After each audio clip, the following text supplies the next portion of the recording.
श्री शिवाय नमस्तुभ्यम। हरे कृष्णा, ओम नमः शिवाय। आप सभी को सोमवार के व्रत कथा की हार्दिक शुभकामनाएं एवं मंगल हो। आज सोमवार के दिन सुनी जाने वाली संपूर्ण कथा और आरती, इस कथा के सुनने से सभी मनोकामना भक्तों को पूर्ण होती है और सभी रोग शोक दूर होगी, सभी सुख संपत्ति की प्राप्ति होगी। आज सोमवार के दिन सुनी जाने वाली कल्याणमयी इस कथा के सुनने से सभी मनोकामना पूर्ण होती है। बोले भोले बाबा माता पार्वती की जय। आज संपूर्ण कथा मंचित और श्रद्धा भाव से इस कथा का जरूर श्रवण करें।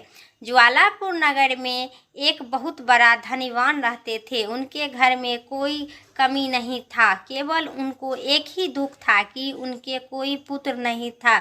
वह दिन रात यही चिंता करते थे कि वह पुत्र पाने की कामना में प्रत्येक सोमवार का शिवजी और माता पार्वती का व्रत किए और पूजन करता था तथा संध्या काल में शिव मंदिर जाकर भगवान शिवजी के सामने घी के दीपक जलाया करता था। उनके यह भक्ति भाव से देखकर एक दिन माता पार्वती जी ने भगवान शिव से कहे, प्रभु, यह साहूकार आपका आनंद भक्त है और सतदेव आपका व्रत और पूजा श्रद्धा पूर्वक करता है। आपको इनकी मनोकामना पूर्ण करनी चाहिए। माता पार्वती की यह बात सुनकर शिवजी न कहे, हे पार्वती, यह संसार कर्म क्षेत्र है। जिस प्रकार किसान खेत में जैसा बीज बोता है वैसा फल काटता है, उसी प्रकार इस संसार में हर व्यक्ति अपने कर्म के अनुसार फल भोगता है। तब माता पार्वती ने आनंद आग्रह के साथ कहे, प्रभु, यह साहूकार आपका आनंद भक्त है और यदि इसे कोई दुख है तो आप इस दुख को दूर अवश्य करनी चाहिए, क्योंकि आप सतदेव अपने भक्तों को दया रखकर उनके दुख को दूर करते हैं। यदि आप ऐसा नहीं करेंगे तो मनुष्य आपकी सेवा और व्रत क्यों करेगा। माता पार्वती की ऐसा आग्रह देखकर भगवान शिव कहे, हे पार्वती, इस साहूकार के कोई पुत्र नहीं है, इसी चिंता में यह दुखी रहता है। इसके भाग में पुत्र न होने के ही कारण इसे बहुत दुखी रहता है। ये केवल कोई पुत्र नहीं है, इसी चिंता में रहता है। पर भी मैं इसे पुत्र की प्राप्त का वर देता हूँ, पर इस पुत्र का आयु केवल 12 वर्ष तक ही रहेगा। इसके पश्चात यह बालक मृत्यु प्राप्त हो जाएगा। इसके लिए इससे अधिक मैं और कुछ नहीं कह सकता हूँ। यह सारा बातचीत सुनकर साहूकार ने इससे उसे न तो कोई प्रसन्नता हुई और न कोई दुख हुआ। वह पहले की तरह भगवान शिवजी की व्रत और पूजा करता रहा। कुछ दिन बीतने के बाद साहूकार के स्त्री गर्भवती हुई और 9वें महीने में उसे एक अति सुंदर पुत्र की प्राप्ति हुआ। साहूकार के घर में बहुत खुशी मनाई गई। साहूकार ने निर्धनों तथा ब्राह्मणों को अन्न, वस्त्र और धन देकर उनका दान किया। उसने किसी को पुत्र की आयु के भेद भी नहीं बताए। जब वह बालक 11 वर्ष का हो चुका था तब बालक की माता ने साहूकार से बालक के विवाह इत्यादि के लिए आग्रह किए, लेकिन साहूकार ने कहा कि अभी मैं इसका विवाह नहीं करूंगी, इसे मैं पढ़ने के लिए काशीपुर भेज दूंगी। फिर साहूकार ने अपने साले अथवा बालक के मामा को बुलाकर और उसे बहुत सारा धन देकर कहा, तुम इस बालक को पढ़ने के लिए काशीपुर ले जाओ और रास्ते में जिस स्थान पर रुको वहाँ यज्ञ तथा ब्राह्मणों को भोजन करवाने के बाद आगे जाना। वो दोनों मामा भांजे यज्ञ कराते हुए ब्राह्मणों को भोजन करवाते हुए रास्ते में जाते हुए प्रताप नगर नाम का एक शहर पड़ा। उस शहर में राजा की पुत्री का विवाह हो रहा था, इसलिए शहर अच्छी तरह से सजाया गया था। दूसरी ओर राजा का लड़का जो राजकुमार से विवाह हो रहा था, उसी पूरे अच्छी तरह से सजाया गया था। बारात लेकर आया था, वह एक आंख से कनाह था। उसका पिता इस बात से बहुत ही चिंतित था कि कहीं न वर को देखकर कन्या के माता पिता विवाह से इनकार न कर दे। इसलिए साहूकार के अति सुंदर बेटे को देखकर उसने मन में विचार किया कि क्यों न दरवाजे के समय इस लड़के को वर वाला कपड़ा पहनाकर सजा दिया जाए। ऐसा विचार कर वर के पिता ने लड़के और उनके मामा से बात कर वे दोनों तैयार हो गए।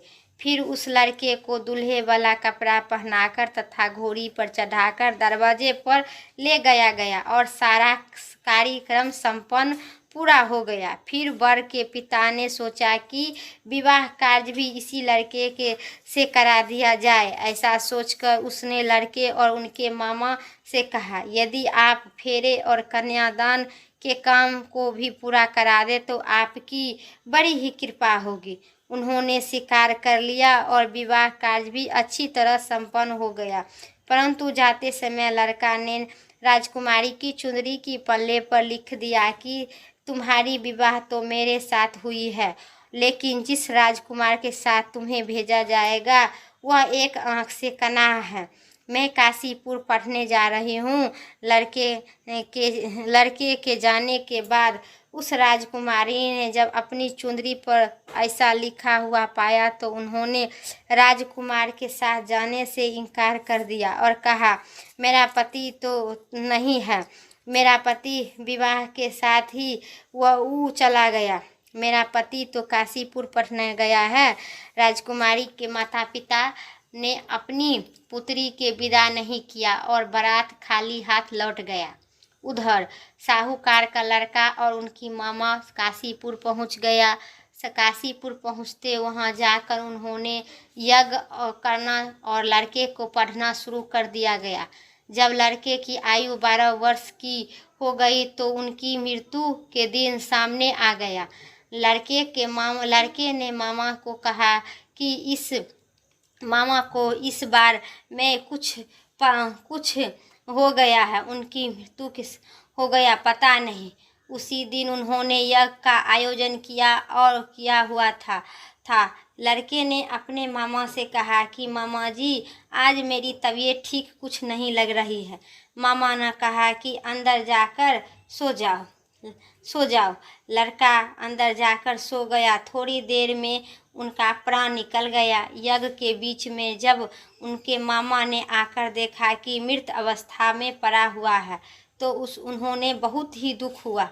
उन्होंने यज्ञ का कार्य अधूरा रह जाने के डर से किसी को कुछ भी नहीं कहे और संयम रखा। फिर यज्ञ का कार्य संपन्न कर ब्राह्मणों को भोजन करवा कर और दक्षिणा देकर उनके चल जाने के बाद उन्होंने रोना पीटना आरंभ कर दिए।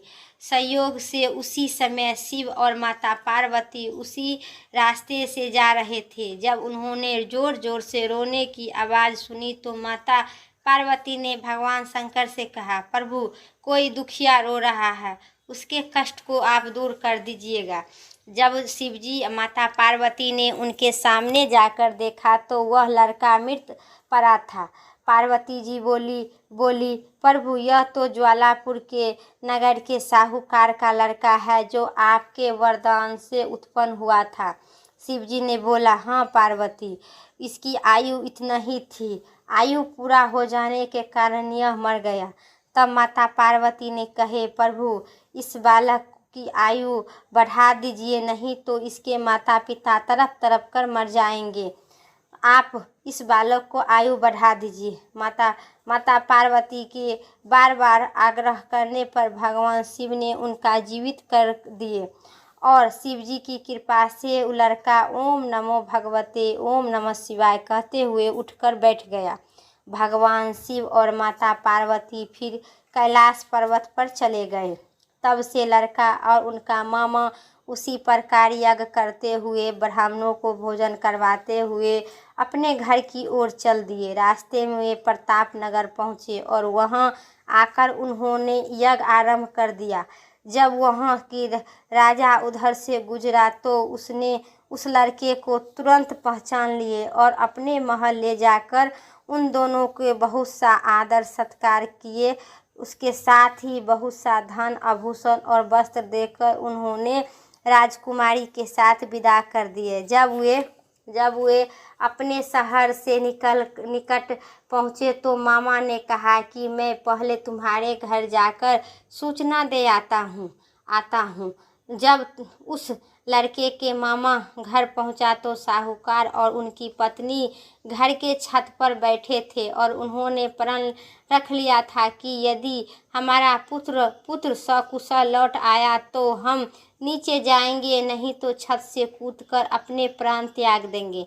इतने में उन लड़के के मामा ने आकर बताया कि आपका पुत्र सकुशल वापस आ रहा है, तो उनकी विश्वास नहीं हुई।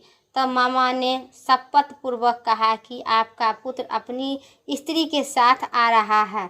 तो सेठ अपनी पत्नी और सगर संबंधित के साथ नगर द्वार तक खड़ा होकर और आनंद के साथ उनका स्वागत किया करके उनके अपने घर ले गए। वे बड़ी ही प्रसन्नता के साथ रहने लगे। इसी प्रकार जो व्यक्ति सोमवार का व्रत करते हैं, भगवान शिव, माता पार्वती की कथा सुनते हैं और माता पार्वती के पूजन करता है अथवा उनके कथा पढ़ता एवं सुनता है, उनके सारे दुख दूर होते हैं और समस्त मनोकामना पूर्ण होती है। बोलिए माता पार्वती, भोले बाबा की जय। अब सुनिए सोमवार व्रत कथा। इतना ही तक था मेरा वीडियो। अब सुनिए सोमवार व्रत कथा के आरती।